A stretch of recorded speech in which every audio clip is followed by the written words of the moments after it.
Hi, it's Victoria here from Fierce Fatty, and today I'm telling my story.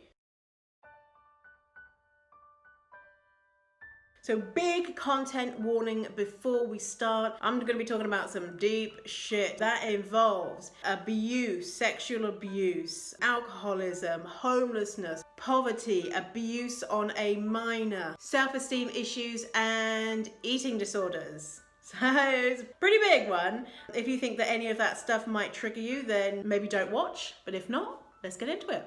So, I'm Victoria Welsby, and I am fat, and I am fabulous. But I haven't always been this way.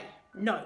So, I'm currently someone who loves their body. I'm super confident. I think that I am the bee's knees, the cat's pajamas, all of those things. But I started out very different. And because of the way that I started out in life, I did things like worked in shitty jobs, had really loser boyfriends. I was scared to wear what I wanted. I would constantly think about the way that I looked, that it wasn't good enough. I'd be on diets that were really extreme, etc., etc., etc. So I was born in a place called Peterborough, which is in the UK, voted the worst city in the UK to live. Yes! I was brought up in poverty. My dad was an alcoholic. My mum worked part-time in the corner store, so we were really, really poor. So we had a lack of food in our house because we were poor, but also we had dieting type behaviors that were passed down from my mum.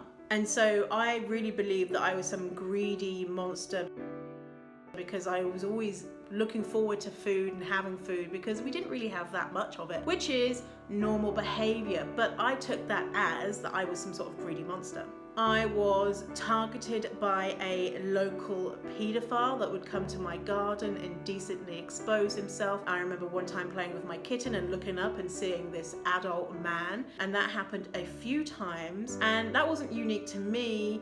A lot of the children in the neighborhood was targeted by this guy as well. Because of that, I became terrified. I was very shy already, but I became this really scared child, scared to be in my house, scared to be alone. It was really difficult for me.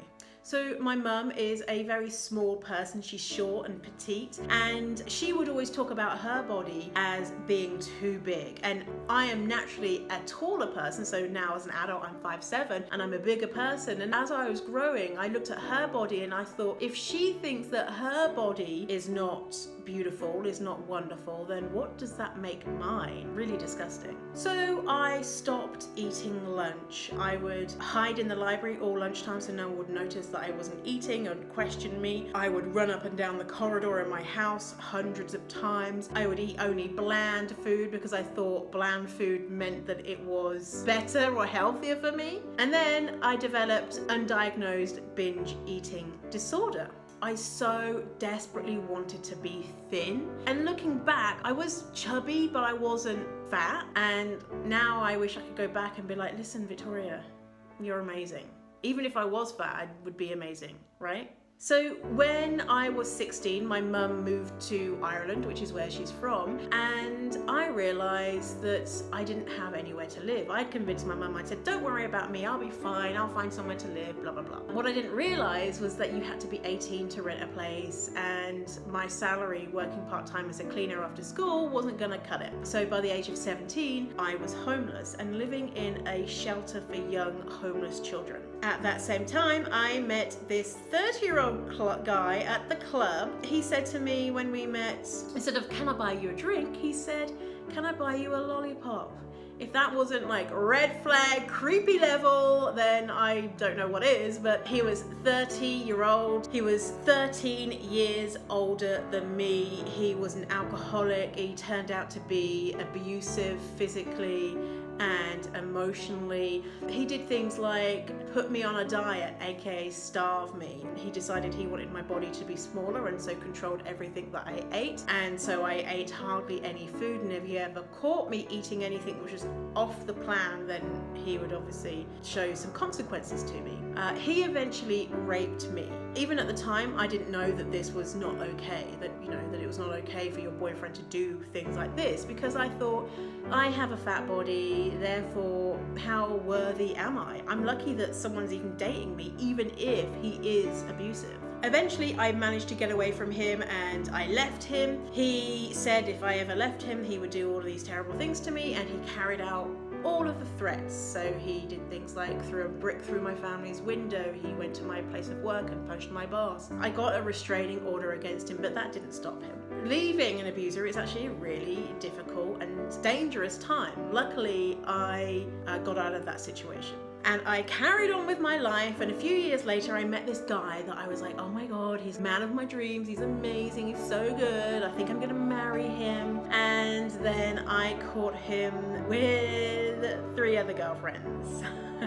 That was interesting. And I'm so thankful that actually happened, because these 3 other girlfriends, they were smart and funny and beautiful and quirky and all of these wonderful things. And I looked at me and I was like, what the hell is he doing with me? Then I realized he's not dating me to be charitable because he's a scumbag, right? You know, he has like 50 billion girlfriends. He's dating me because I'm also his type. I'm also beautiful and smart and funny and all of those things. But I realized in that moment, I couldn't recognize that. And so there was something wrong in my brain.